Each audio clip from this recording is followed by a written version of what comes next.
Ojasvini, thank you for organizing this conference. And well, I hope you are Good. feeling well. You are feeling well, yes? Yeah. Okay. So now we will speak about Francis Bacon. Today we'll speak about Francis Bacon. Well, you should not. Excuse me, sir. I have some question. Yes, Yeah. please. Yeah. Can you send us some topics name which we can prepare for? Yes, there's a program. I think I send it to you, but if not, I will send it on our, we have WhatsApp Yeah, group. but Ojaswini send us is book's name, not topics name. Okay, I will just see. So after this lecture, I will send you the topics, okay? Yeah. Thank you so much, sir. Thank you so much. Very good, sir. They are in the program. I will Yeah. send Yeah. you Very the good. program, Yeah. Thank you so much. and I will send you also the list of the topics. Well, I think Francis Bacon and his philosophy will be one of the topics also. So don't mix up Francis Bacon, the philosopher of the 16th, 17th century, who was born in 1561 and died in 1626, with the artist Francis Bacon, who lived in the 20th century. So in Wikipedia, if you write Francis Bacon, they will suggest you Francis Bacon, the philosopher, and Francis Bacon, the artist, okay? So you should somehow distinguish between these two names. So we also, there's a problem that there was Roger Bacon, also an Englishman, and who lived in the 13th century, Roger Bacon. So this is the Franciscan monk who lived in the 13th century. Okay, so there's another difficulty with Bacon. So Bacon is, well, more or less often met surname in England. Well, we'll speak about Francis Bacon. So he was born in a middle-class English family and received a good education in Cambridge University. Well, you know, Cambridge University has several colleges. So he received education in the Trinity College, which is famous for having Newton as his professor later at the end of the 17th century. But when when Francis Bacon received his education in Cambridge in the Trinity College, Newton was not yet born. Newton was born only in 1642, so he couldn't have taught there, okay?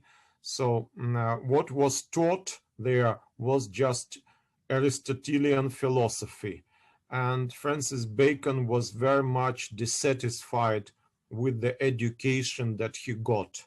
Perhaps you are also dissatisfied with the education you are getting now. Well, but it can be helped, you understand. We are all children of our age, so I'm also a child of my age, and I'm teaching you what I have received, okay? There's a problem, Stanley. You understand that I cannot sort of overcome the prejudices of my age. I cannot look at the whole world history from the point of view of the eternity. So I'm also flesh and blood. So, at that time, Trinity College was the bulwark of scholasticism. So they were teaching their students the Aristotelian world picture, the sublunar and heavenly spheres, there are 4 elements, 4 fluids. On the medical department, they were teaching 4 fluids. So, well, Bacon received his degree of Master of Arts of Cambridge University and then proceeded to make a political career. He was soon became quite prominent in the court of the Queen Elizabeth I. Elizabeth I, not to mix her up with Elizabeth II, who is ruling now, okay? So this Elizabeth I was ruling in the 16th century. Well, and she protected, well, Francis Bacon and helped him during his career. Well, he was at first the secretary of a very important gentleman who was very close to Queen Elizabeth, but then he got out of her favor, was even executed, and but Bacon didn't suffer from that because he managed to sort of make a witness or a speech against his former friend, and that's why he saved his life and reputation with Queen Elizabeth. But perhaps this betrayal of his friend and patron lay like a heavy burden on his conscience. We never know because Francis Bacon didn't leave an autobiography like, say, St. Augustine or Jean-Jacques Rousseau. So we don't know what were his feelings and how he reacted when his patron was disgraced and executed. And he himself sort of took part in this like trial or blackening the reputation of his former patron.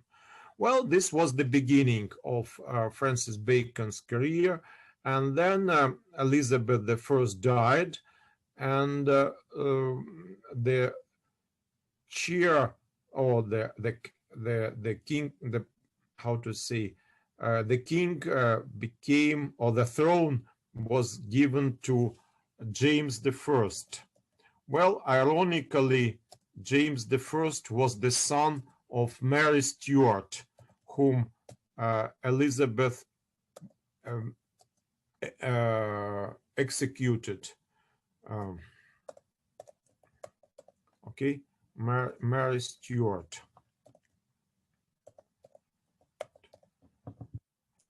Well, this is interesting, these details of English history. Maybe if you like, are fond of history of England, so perhaps this will seem quite interesting for you.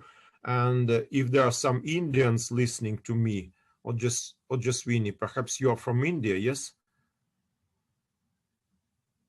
Or not? You are in New Delhi. It seems your city is New Delhi, yes? Or just Winnie? Yes, she's from Delhi. Okay, so she will now understand perhaps better why Englishmen were ruling so harshly India, because Englishmen are not so very sentimental.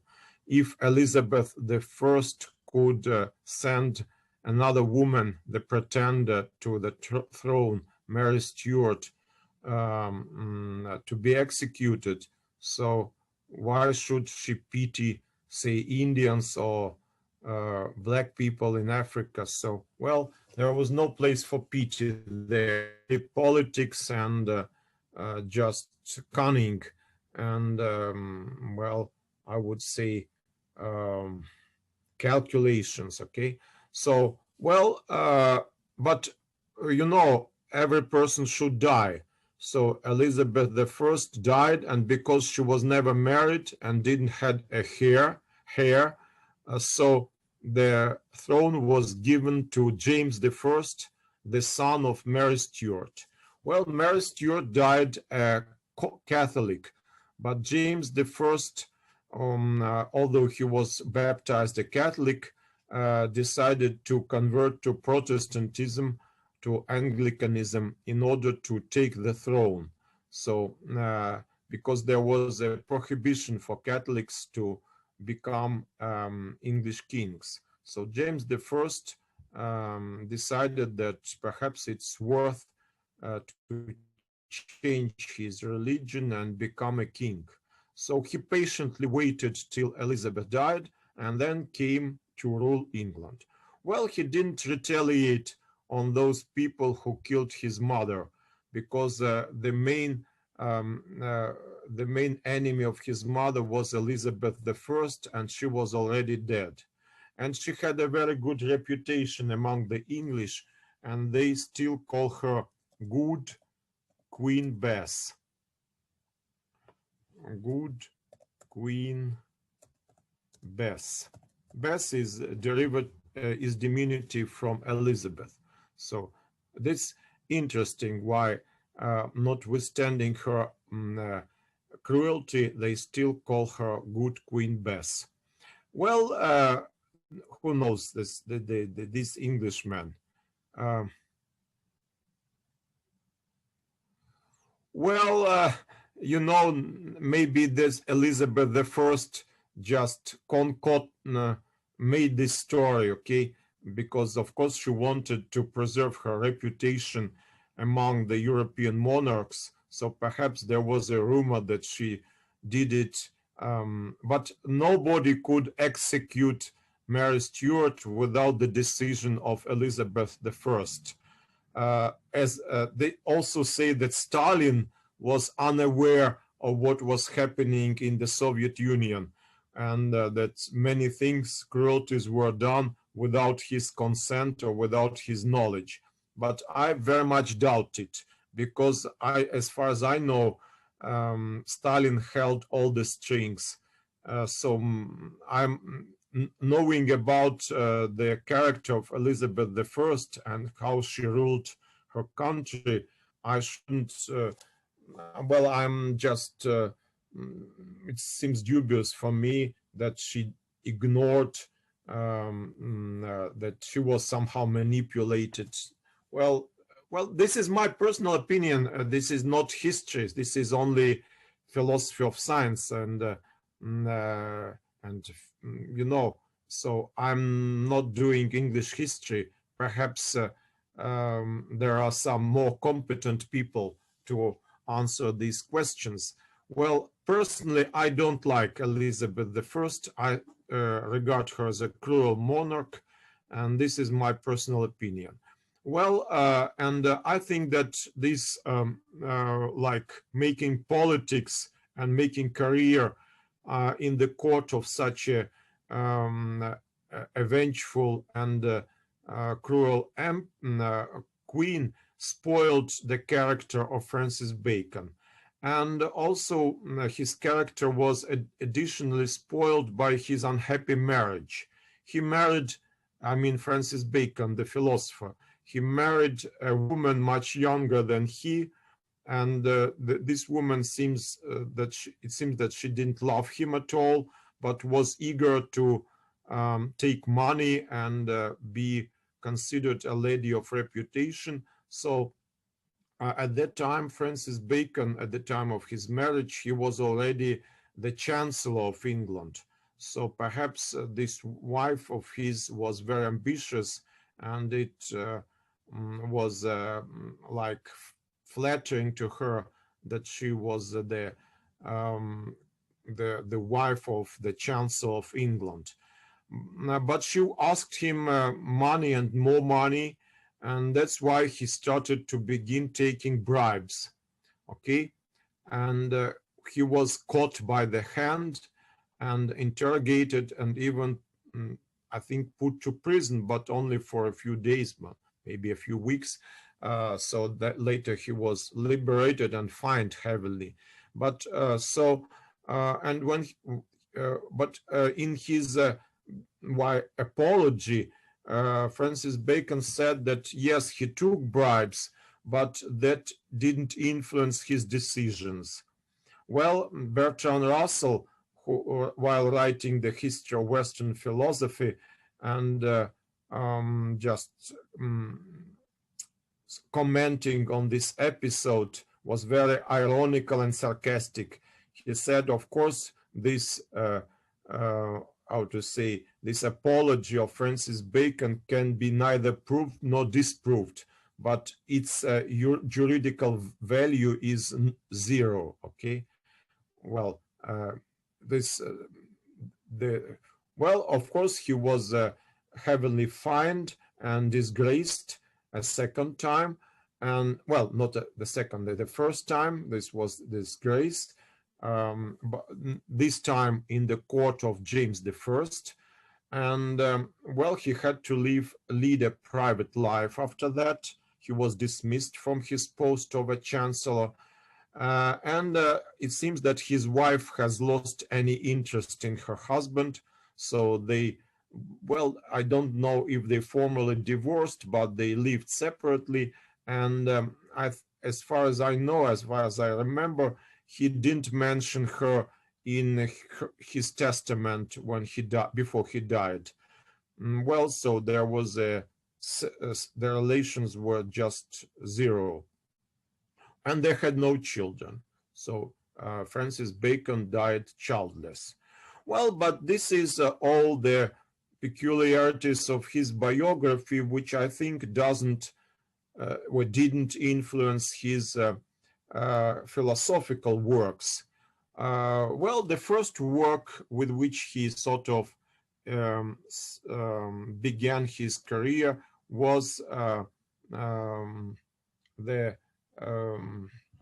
how say on the advancement of learning, on the advancement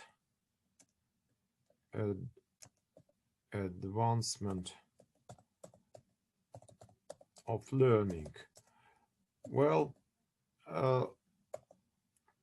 he wrote all this, most of his works in Latin, not in English. Well, later he decided to write a very ambitious and big work, which he called Instauratio magna scientiarum.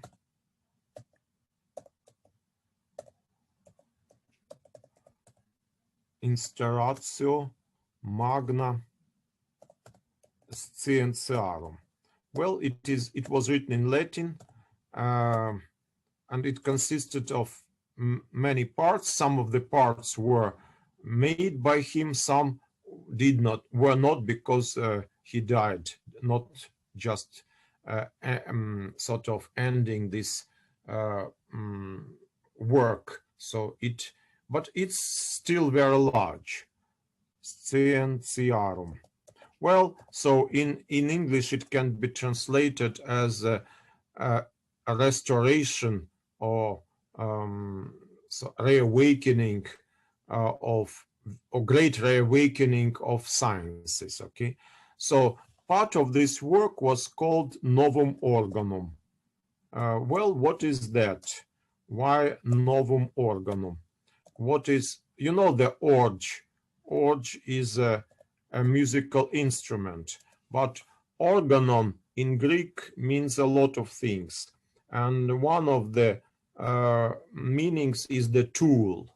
Well, the other meaning is, of course, part of the body. So we say our body possesses different organs, like the hand, the foot, and so on. So also liver, stomach, they are all like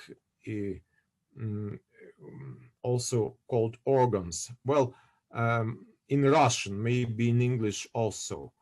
Well, it depends. But also in Greek, organon meant a tool, and also logic as a tool of knowledge.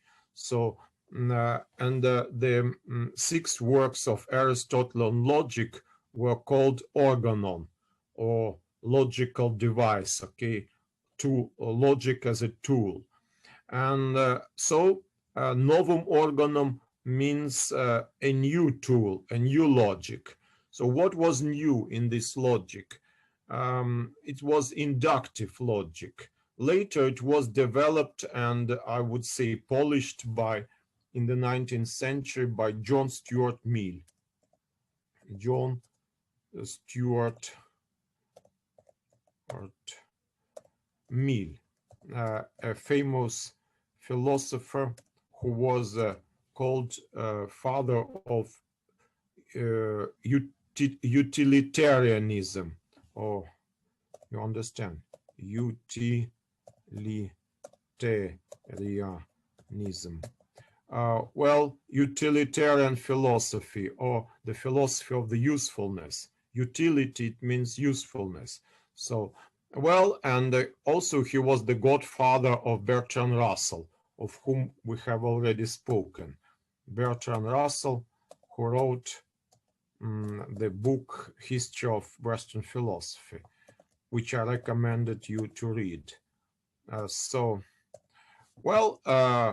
This will be later, but so Bacon started a certain movement which is called empirical tradition, or English empirical tradition.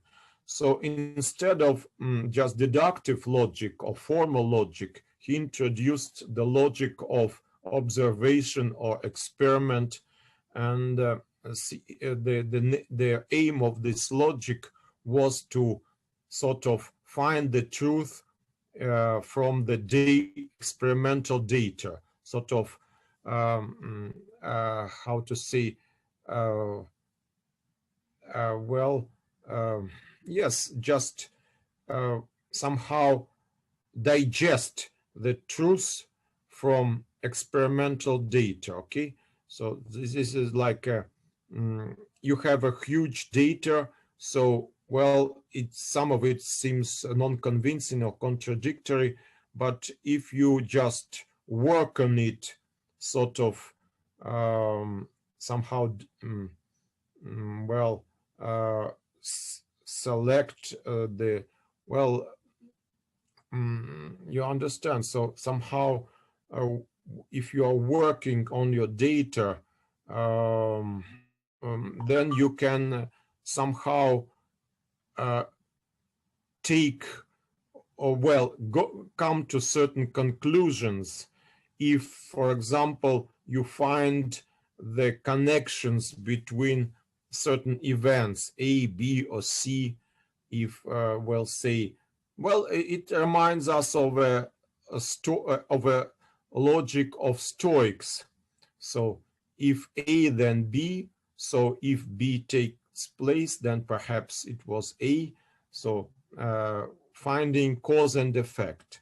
Well, later this inductive logic was criticized by another prominent Englishman, David Hume, who said that, if A precedes B, then it doesn't follow that A is necessarily the cause of B.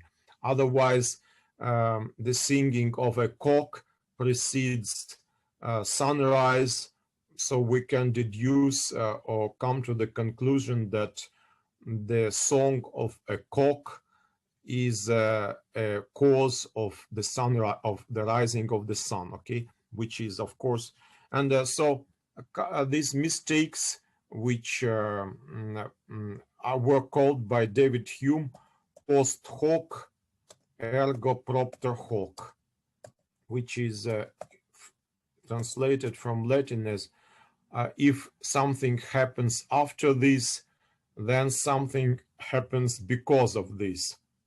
But this is, of course, a mistake. Hume was very skeptical, and he said that perhaps all the inductive logic is wrong. Well, but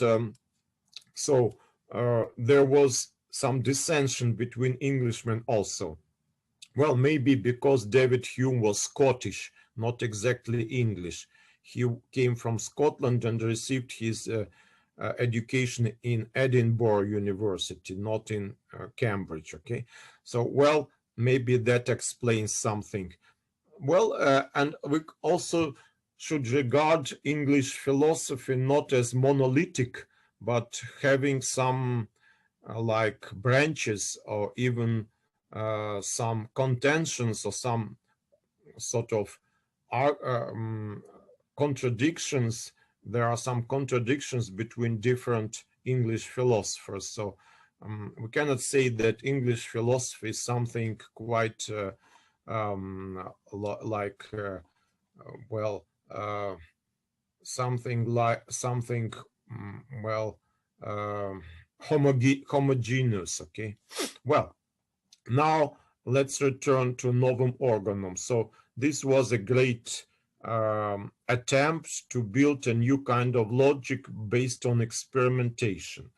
And well, also it was like there was a kind of the first part of this Novum Organum was devoted to four kinds of obstacles that hamper man to receive, well, to come to reach the truth.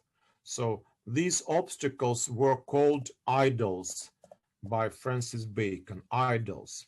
Well, at that time in Protestant England, the word idol was derogative because idolatry was the capital sin, say, of Roman Catholics who idolized, as the Protestants imagined that Catholics idolized Holy Virgin Mary, the saints, the relics, the Eucharist.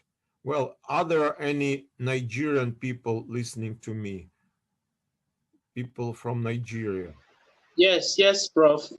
Yes, so you perhaps, if you know, there are a lot of Catholics in Nigeria, so they could be offended when they will be just called idolaters, okay, because of the devotion to the Virgin Mary, you see? But that is the Protestant accusation, typical of that times. Now, of course, people are more tolerant and they don't accuse each other of great sins. But at that time, when there was a great contention between Protestant and Catholic churches, and Elisabeth I was excommunicated by Pope Pius V, and she herself also persecuted a lot of Catholics in England. So at that time, this persecution had to be sort of well, they should somehow find a pretext for this persecution. So they accused Catholics of idolatry.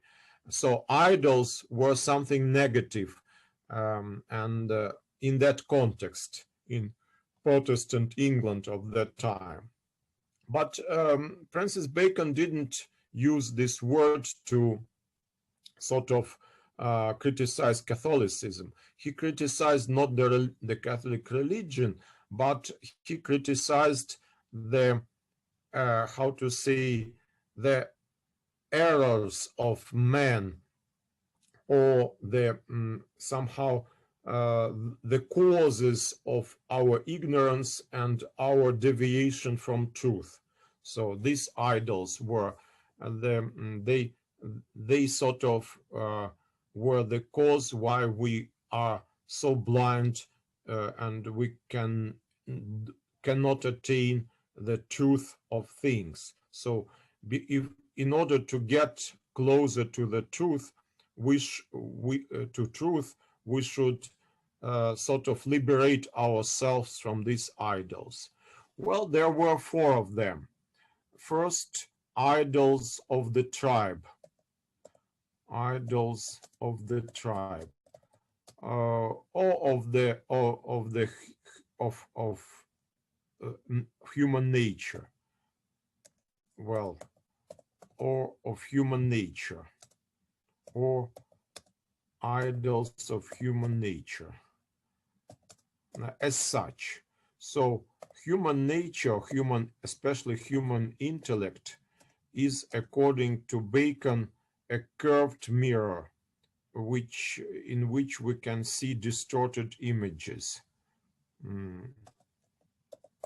every intellect, mine, yours. So all our intellects are defective, like a curved or just uneven mirror. And in this uneven mirror, we see distorted images. You know, that's we say, I don't know exactly how the English say curved mirror or uneven mirror. Well, I will just try to look how what variants do they suggest.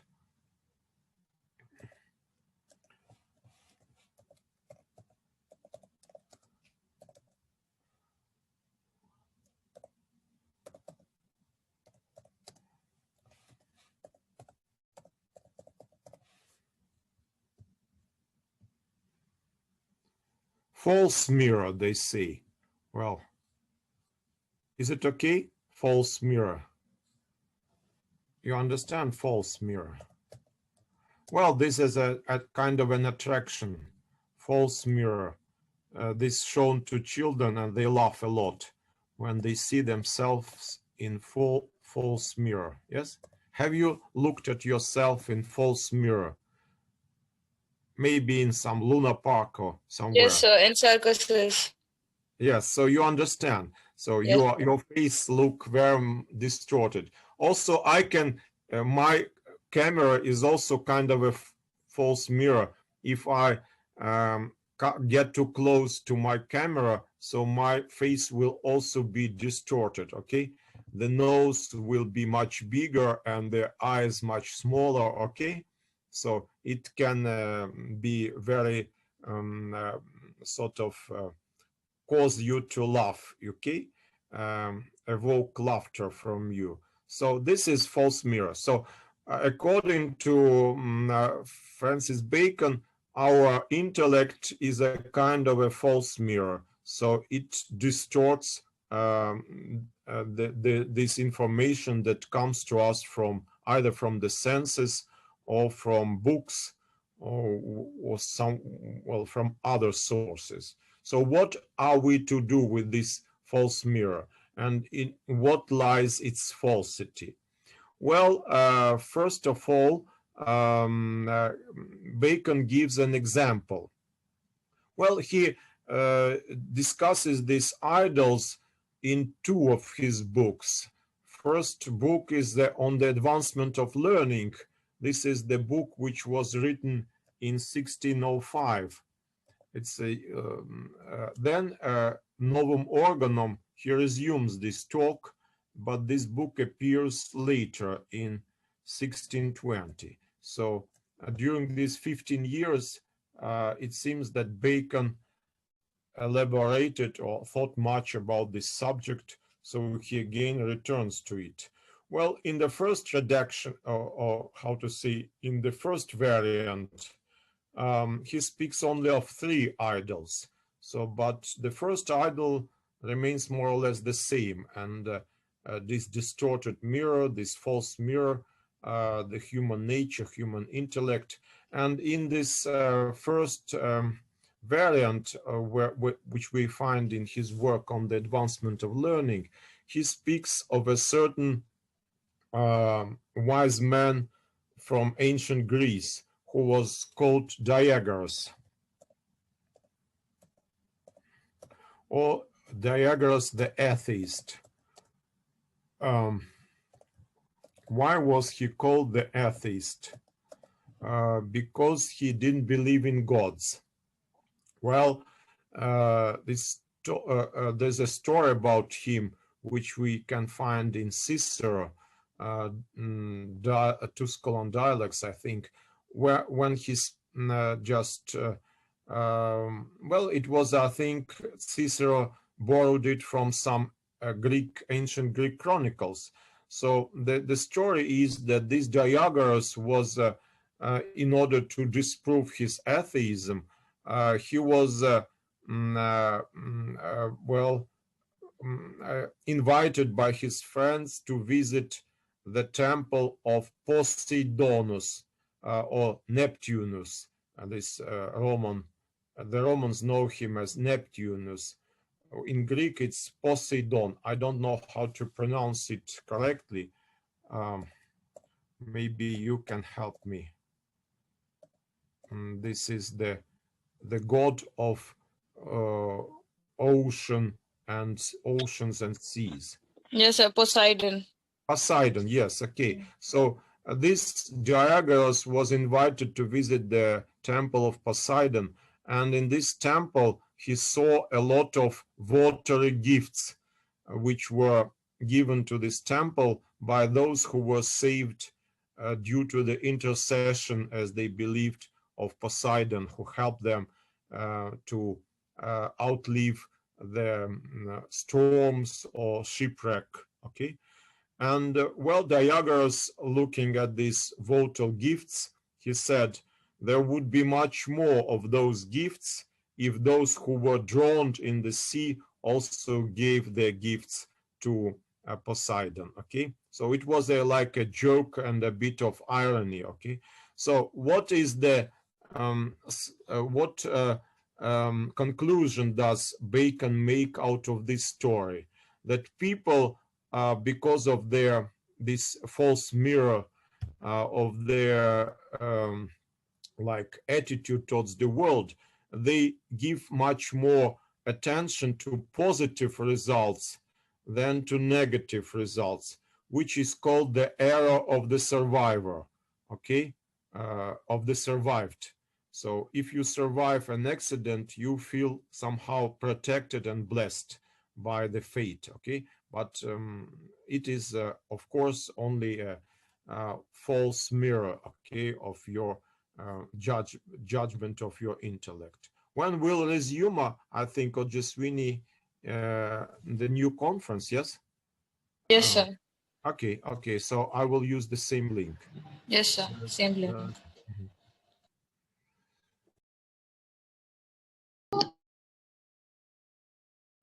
So let's continue because we only covered one type of idols, the idol of the tribe.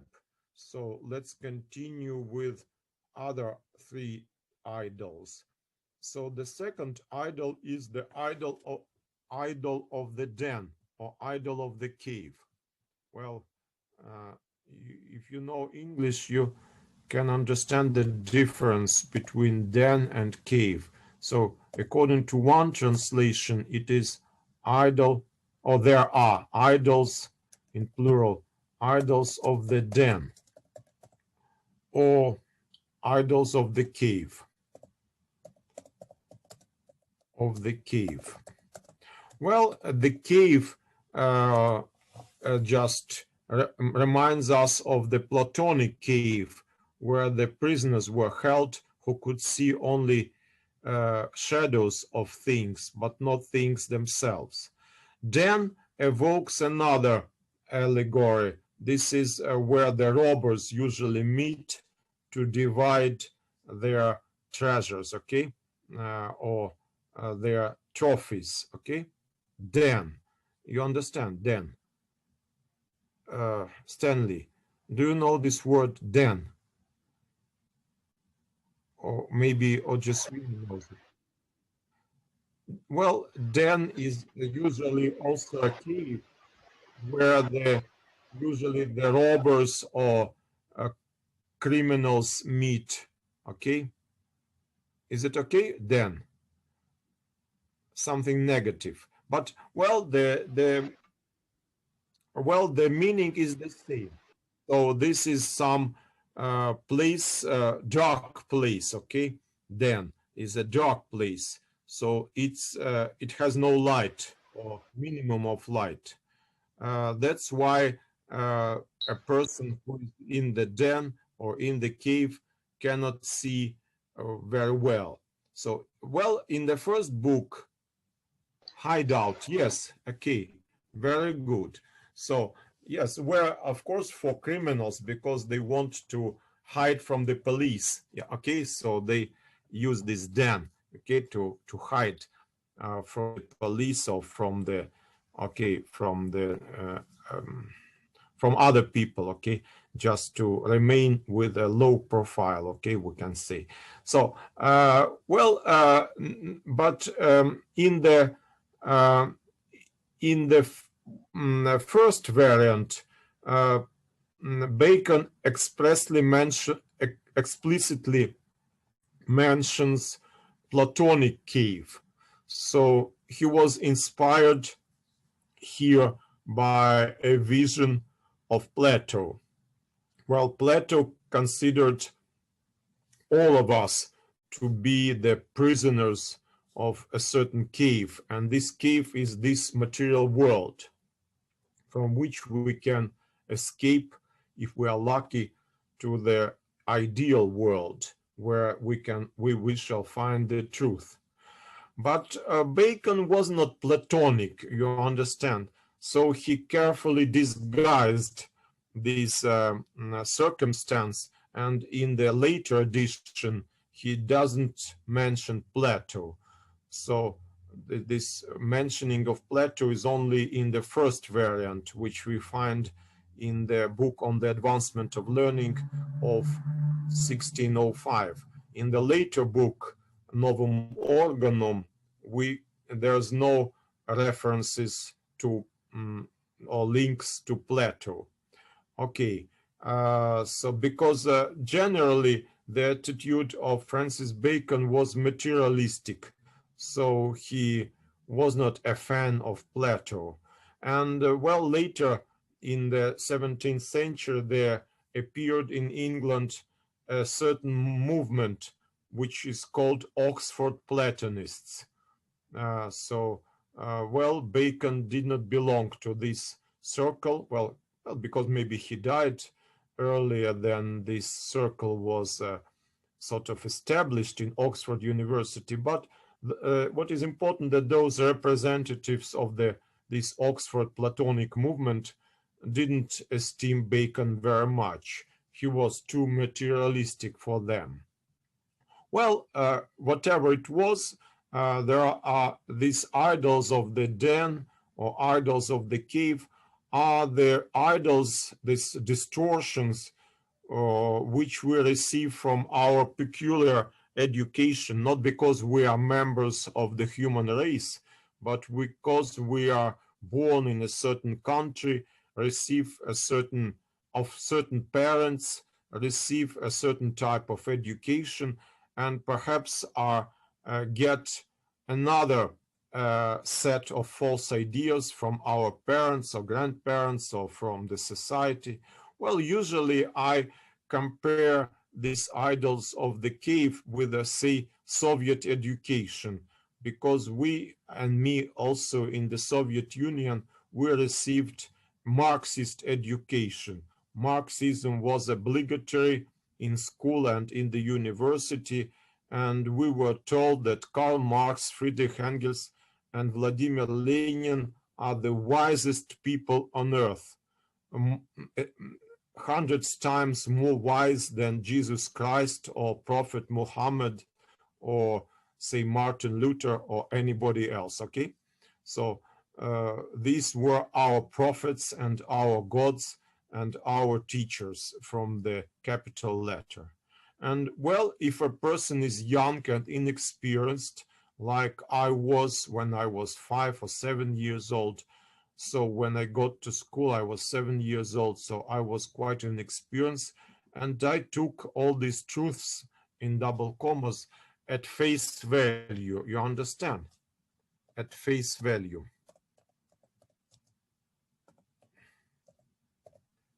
Okay, this expression is known to you, at face value. It means just literally, as they told me that Lenin is a great man, so I believed them. I thought, well, this is a great man, somebody like Jesus Christ, okay, a savior of mankind, okay. So this was my education. So these were my idols, which I got from my upbringing. Well, you can maybe remember your own idols or some erroneous things that you were taught, or maybe who knows? Happily, perhaps you live in the age of informatics or information society, as they say, so you can easily get the truth from the internet, but perhaps you can find also new idols. You know, the irony, of this situation that is that we are easily manipulated by mass media, and so we get another set of idols from mass media, from popularity, from, you understand. So maybe Francis Bacon would change something in his approach, but maybe he will say enough for you. Just listen attentively and read attentively my books, and you will get everything you need. Well, the third type of idols are the idols of the marketplace.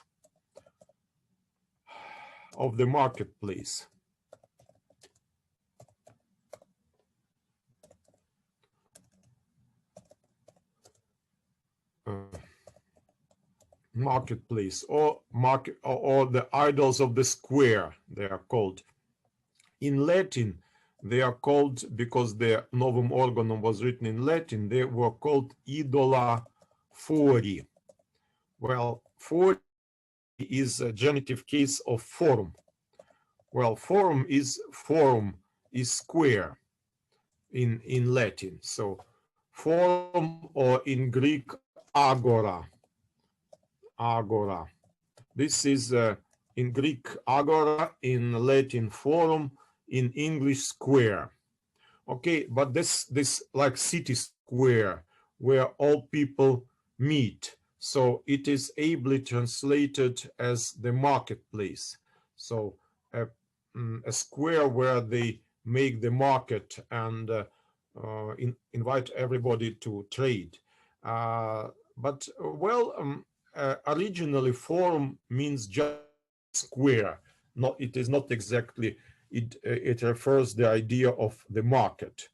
Now, because we call forums some assemblies of, say, political leaders, or of economists, or even of scientists, we can say this was a great forum. So forum is something very important, and usually has some pleasant or high connotations. Okay, so when they say idols of the forum, well, you will say, what do you mean? Forum is a place where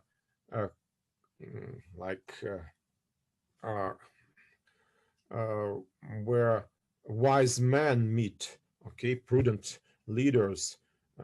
So how can we speak about idols? But for Bacon, idols of the forum, or idols of the marketplace, are idols of, as he says, use of false or false notions or words which do not have precise meaning. Or we can say words loaded with some meaning which refers us to some erroneous concepts. You understand? Well, I can give you, say, an example. Well, if we use, for example, such words as narcissism, yes, or narcissism, or say Oedip complex, or Oedipus complex. Or say subconsciousness, subconscious, okay, like that. Well, we certainly are dealing with Freudian ideas, set of ideas, okay? So we these words sort of refer us to Freud and his set of ideas, psychoanalysis. Okay, if we use another words like class struggle,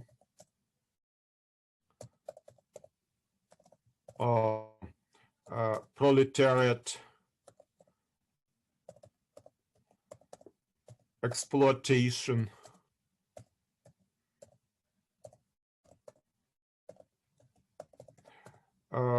bourgeoisie,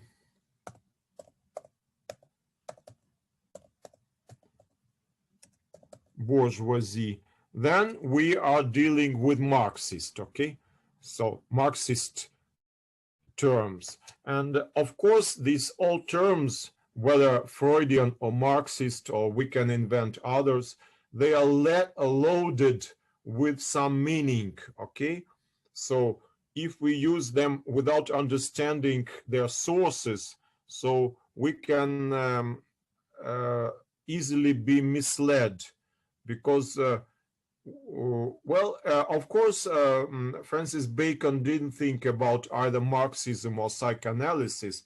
He was against scholastic terms, and he names these terms: substance, accidents, matter, form. These are all words from the arsenal of Aristotelian, or they call it peripatetic philosophy, okay? Matter, form, especially critical was Francis Bacon of the term purpose or final causes, final cause, which, you know, it's the term invented by Aristotle. Final cause. There are 4 causes according to Aristotle: material cause, formal cause, efficient cause, and final cause. So final cause is why. Why should we build a house? We should build a house for the purpose of living in it, that it will protect us from snow, from rain, from wind, from low temperatures, okay, and from our enemies. So that's why we built a house. This is a final cause. It answers the question, for what purpose? So, you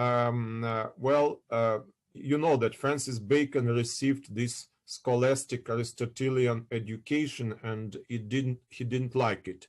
So he said that these all words are laden with some erroneous they smell sort of erroneous doctrine, okay? So you should use them cautiously, or even better, not use them at all. Well, now we can say the same thing about Freud or Marx. So we should take these terms critically. Otherwise, we would be led into the ideology which perhaps we do not share and do not like. So they will somehow trick us into how to say, they will, by cunning, they will sort of lead us, initiate us in their ideologies, okay? Well, I can multiply the examples. So you just read the press and open your eyes, and you will see that all these words which the authors, the journalists say use, are not innocent. They are tricky words. They are words which have sometimes double meaning, or they hint at something that perhaps you don't know, especially children. Well, for example, children like animated films, and they don't see what type of ideology is transmitted to them through these cartoons, okay? You understand? Or maybe not. Are cartoons, or we call this in Russian, animated films for children, like Scrooge and McDuck, or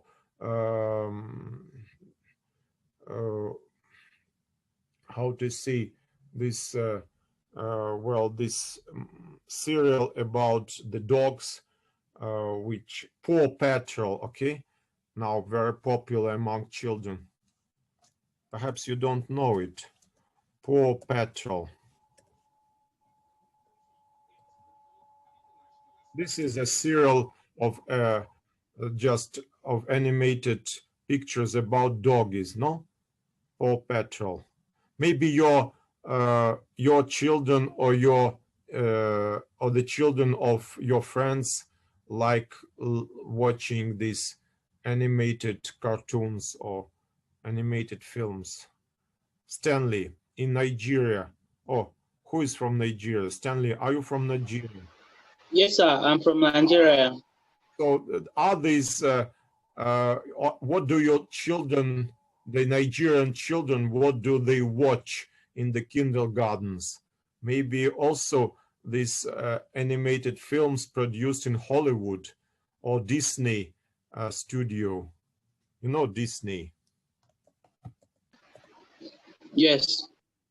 Well, this what I'm hinting at is that all these like manipulation words are used to manipulate people. So and manipulation is done on the forums or marketplaces, or now we see, yes, and now we see mass media. Okay, so they are all also the creations of mass media. And the fourth type of idols are idols of the theater. Well, these idols are, Bacon describes them as blind obedience to authorities. Well, you know theater.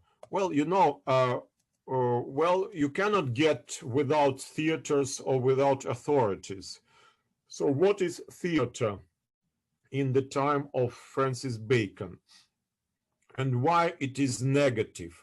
Well, you know that Puritans, and as far as I remember, the mother of Francis Bacon was a Puritan. So he was somehow brought in the Puritanic, the Puritans, or the like radical Protestants, they were very strongly against theaters.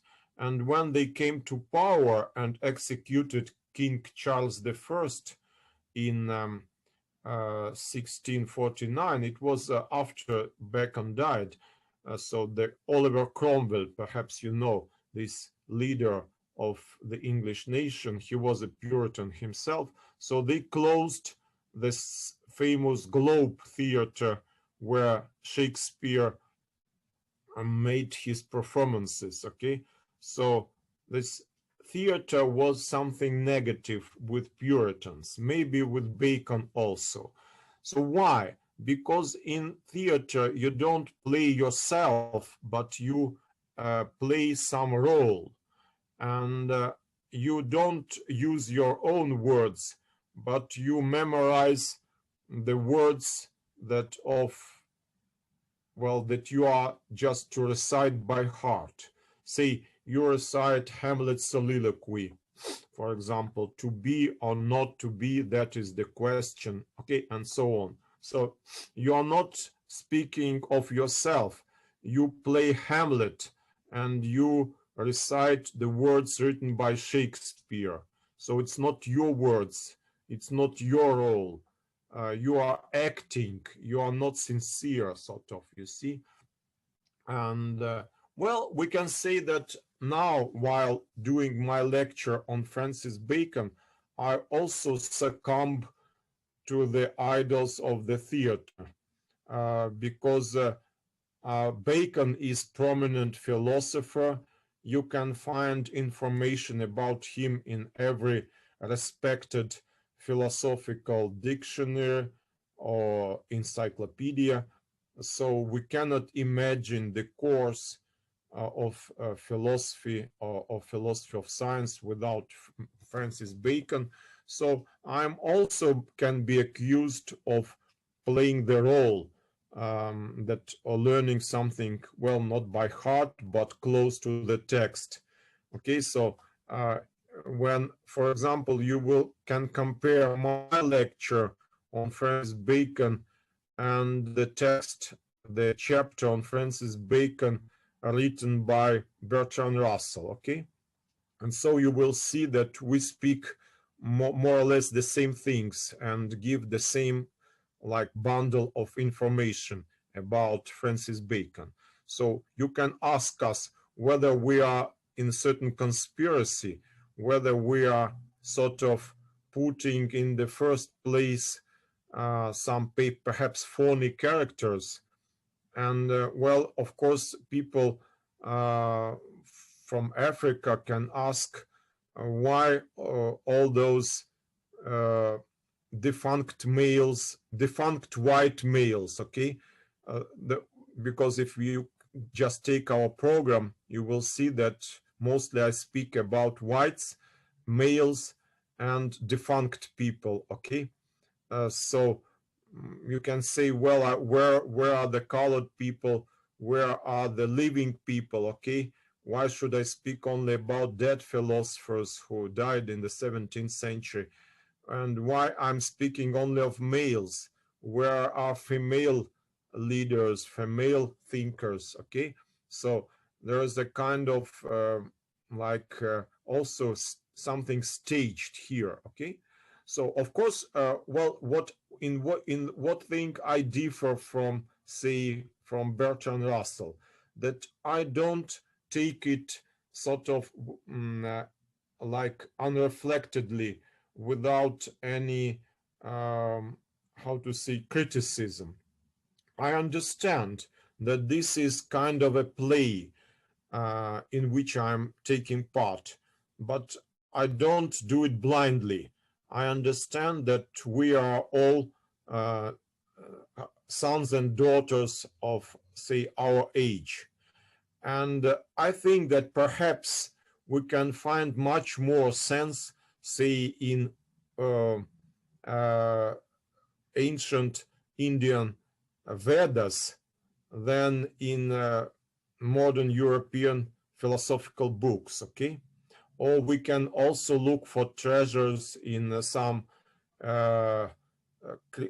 books written by Greek ascetics or Byzantine ascetics or Russian thinkers, or maybe even if we take Africa, perhaps there are some talented people, say, living in Nigeria or in Rwanda or in Sudan, but due to our ignorance of your language, your culture, we cannot share your values and make them world popular, okay?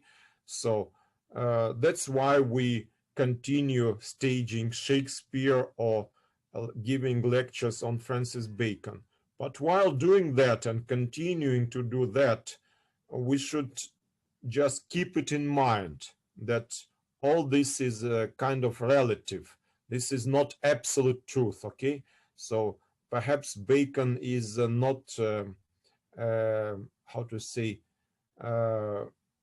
absolute intellectual leader of mankind. And he has some deficiencies, also moral ones, from which I started, you remember. So we can, of course, question his like philosophy, because we usually people agree that to be a philosopher from the capital letter, you should be an honest and how to say, impeccable personality.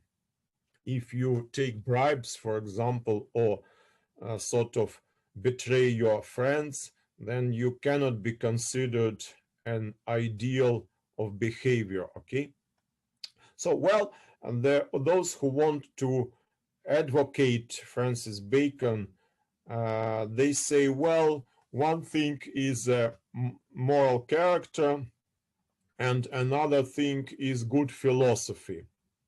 So Francis Bacon was a good philosopher, but perhaps a questionable man of questionable reputation. Well, who knows?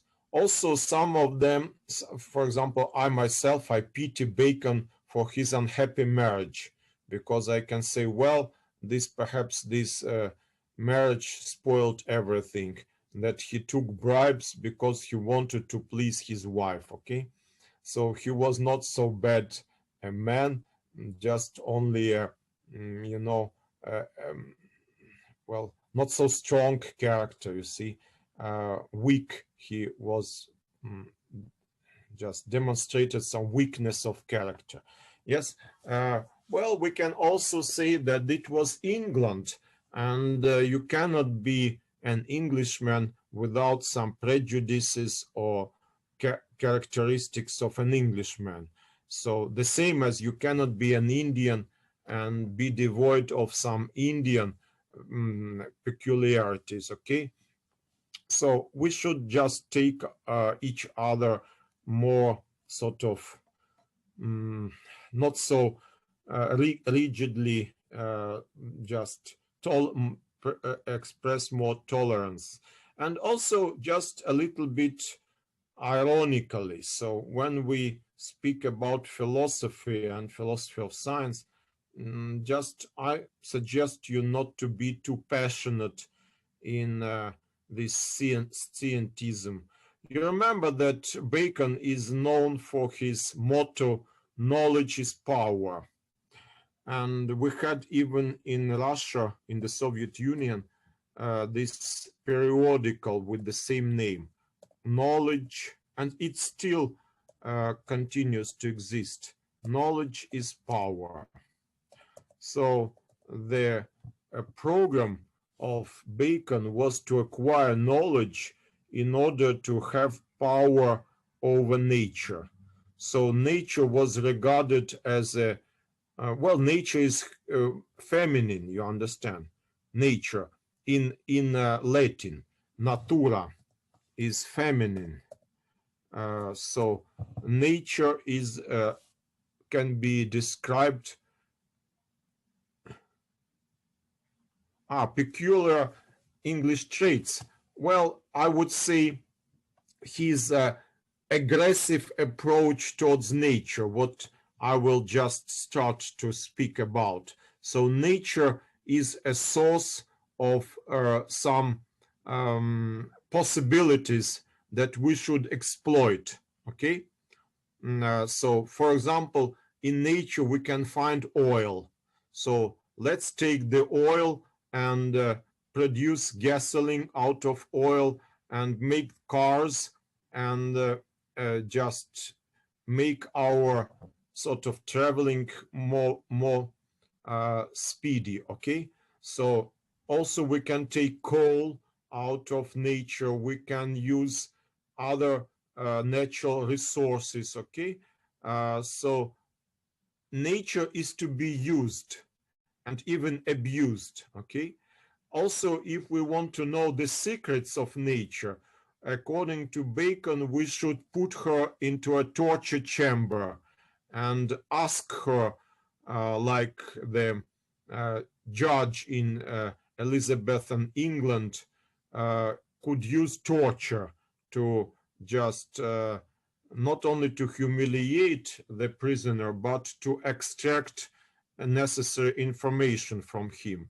So the same idea was suggested by Francis Bacon, just to use your experiment is a kind of a, you put nature into a straitjacket or into a torture chamber and sort of ask her the precise questions and insist or use pressure on it to answer you correctly, okay? So this is the inductive method of Bacon. This is, so you should not just, well, regard nature as something beautiful or just meditate on the beauties of, they say, of the sunset or just regard the flowers.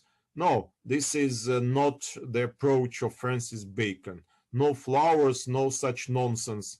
Just use use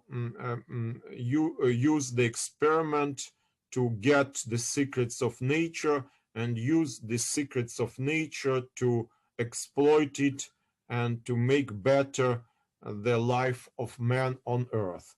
For example, he wrote also, yes, exactly, yes, you should read, I suggest you to read Bertrand Russell on Francis Bacon. Russell is very sarcastic about Francis Bacon, but Bertrand Russell himself is not an ideal of moral behavior also. So perhaps you will seek very long to find an ideal philosopher. Well, I can, for example, I think René Descartes is much more moral, or Immanuel Kant, for example, than Francis Bacon. But we should not just seek only ethical sort of values in philosophers. Why Bacon is important is that he is the founder of new empirical approach, you see. So he's the father of empiricism, as regarded as such. So we don't pretend that he was a professor of ethics. We say that he was the father of empirical approach. Well, also now there's a so-called green movement or ecological movement, and they are strongly against Francis Bacon, the ideologist of this ecological movement, because they say that all these ecological problems and ecological crises started from the approach which was advocated by Francis Bacon, that we shouldn't wait for the graces of nature, but should take them from it. Just, you know, like Victor takes the trophies out of the nation that he sort of subdued. Okay, so to subdue nature. Okay, doesn't it sound horrific and very European and very English? I can say, well, not English, but I would say European, we can say. So did Nigeria for slave trade. Okay, they brought rum and vodka or ethanol, and exchanged ethanol and powder for slaves. Okay, so well, this I can prove it. Well, so this attitude was the attitude of exploitation,